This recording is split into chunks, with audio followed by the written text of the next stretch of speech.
হুজুর, খতমে তারাবির শেষ দিন হাফিজ সাহেবরা সূরা ইখলাস 3 বার পড়েন। এটা কি পড়া জরুরি? এই ব্যাপারে কিছু জানতে চাই।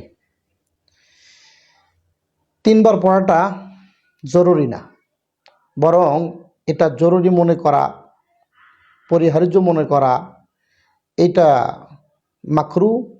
এটা আস্তে আস্তে যদি এমন করে, তখন আমাদের পরে যারা আসবেন তারা মনে করবে যে এটা পড়তেই হয়, তখন বিদাত হয়ে যাবে, বরং গুনাহের কারণ হয়ে যাবে। এটা জরুরি কিছু নয়। তবে যদি কেউ 3 বার পড়ে, সেটা মাকরু বলা যাবে না। 3 বার পড়লে পড়া যায়, এটা সমস্যা নাই। তবে এটা জরুরি মনে করা, এটা কি মাকরু। কারণ কোনো কোনো সময় আমরা বিভিন্ন আরব দেশে দেখেছি, তারা যখন তারাবি পড়ে, তারা তারাবির এই কোরআনের অর্থ বুঝে।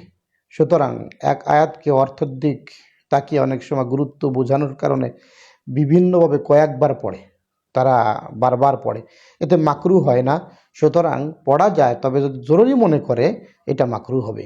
এ ব্যাপারে খেয়াল রাখবো ইনশাআল্লাহ। আর সাধারণ ব্যাপার নিয়ে কোনো ফেতনা করবো না, কারোর সাথে আমরা কখনো ফেতনায় জড়াবো না ইনশাআল্লাহ। আল্লাহ সকলের ইবাদত কবুল করুন। আসসালামু আলাইকুম।